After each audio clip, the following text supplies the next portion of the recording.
ইজিদের ব্যাপারে পূর্বোক্ত উলামায়ে কেরামের বক্তব্য কি ছিল?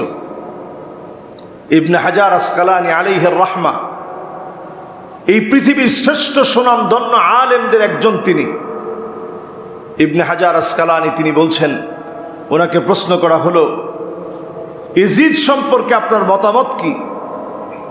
তিনি বললেন, মাকদুহুন ফি আদালাতিহি, সে এমন এক ব্যক্তি যে প্রশ্নবিদ্ধ, তার চরিত্রটা প্রশ্নবিদ্ধ চরিত্র। প্রশংসিত কোনো ব্যক্তি ইয়াজিদ হতে পারে না।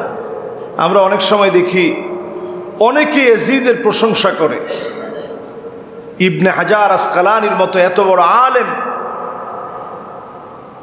মিশরে তিনি শুয়ে আছেন। বুখারী শরীফের একটা ব্যাখ্যা গ্রন্থ তিনি লিখেছেন, ইবনে হাজার আসকালানী রাহিমাহুল্লাহ। তিনি বলছেন মাকদুহুন ফি আদালাতিহি, তার ভিতরে কোনো ন্যায়পরায়ণতা ছিল না, কোনো আদালত ছিল না। প্রশ্নবিদ্ধ একজন ব্যক্তি হচ্ছে ইয়াজিদ। আহমদ বিন হাম্বল আলাইহির রাহমা, ওনাকে প্রশ্ন করা হলো, আপনি কি ইয়াজিদের কাছ থেকে কোনো হাদিস নেবেন? সঙ্গে সঙ্গে তিনি বললেন, লা ওয়ালা কারামা, তার তো কোনো সম্মানই নাই। যার কোনো সম্মান নাই এমন কোনো ব্যক্তি থেকে কোনো হাদিস নেওয়া যায়? তার কাছ থেকে হাদিস নেওয়া যাবে না। এইভাবে করে পৃথিবীর শ্রেষ্ঠ শ্রেষ্ঠ ইমামগণ, ইবনে জাউজি, ওনাকে জিজ্ঞাসা করা হলো, মা রায়ুকুম লিরাজুলিন হাকামা সালাসা সিনিন, যেই লোকটা এতগুলা বৎসর, তিনটা বৎসরের তার হুকুমের সময়, তার নির্দেশে এত বড় জুলম হলো, তার ব্যাপারে আপনার মতামত কি?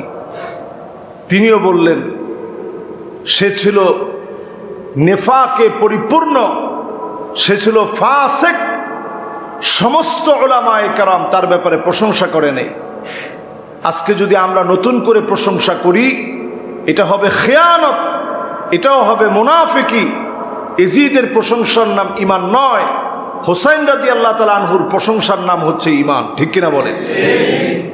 তবে হ্যাঁ, এক্ষেত্রে কোনোভাবেই বাড়াবাড়ি করার সুযোগ নেই। ইসলামের কোনো জায়গায় আপনি বাড়াবাড়ি করতে পারবেন না। শিয়ারা এই জায়গায় বাড়াবাড়ি করতে গিয়ে মাথার মধ্যে তারা নিজেরাই মাথাকে কেটে ফেলে, পিঠের মধ্যে ছুরি দিয়ে আঘাত করে কেটে ফেলে, মাটির মধ্যে হাই হাসান হাই হুসাইন বলে মাতম করে চিৎকার করে। এই জাতীয় কোনো কর্মকাণ্ড ইসলাম আমাদেরকে কোনোভাবেই শেখায় না। এই শরীরটা যিনি দিয়েছেন, একমাত্র তার জন্য এই শরীর, এই রক্ত, এই জীবন তার জন্য দিতে পারবেন। অন্যথায় আপনি নিজের মন গড়া কোনো পদ্ধতিতে রক্ত ঝরালে, এই রক্ত ঝরানোর কারণেও আল্লাহর কাছে জবাবদিহিতার সম্মুখীন হতে হবে। ঠিক কিনা বলেন?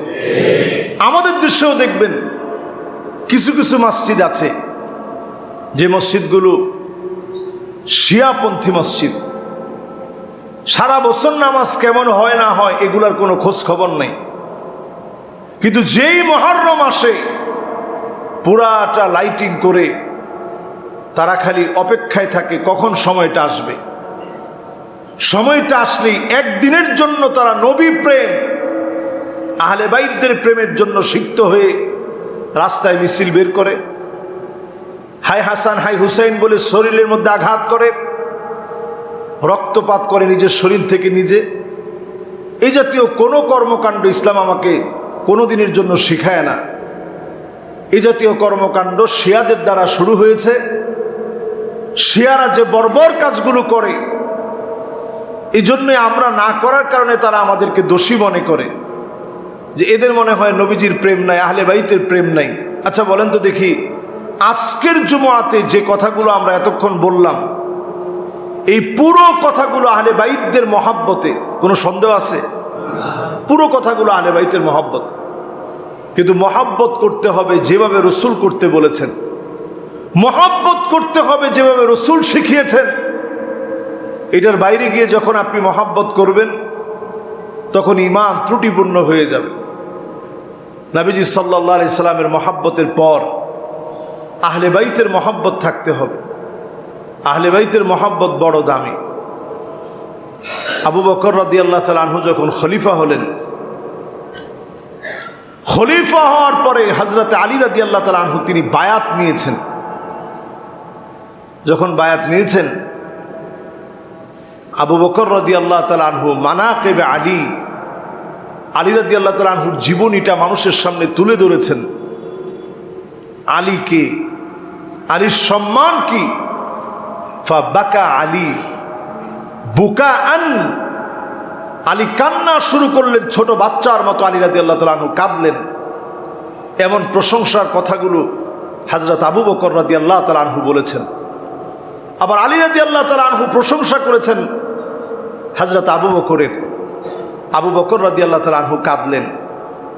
বোঝা যায় এই জায়গাতে আবু বকর হযরত আলী রাদিয়াল্লাহু তাআলা আনহুর ভিতরে কোনো রকম দ্বন্দ্ব ছিল না।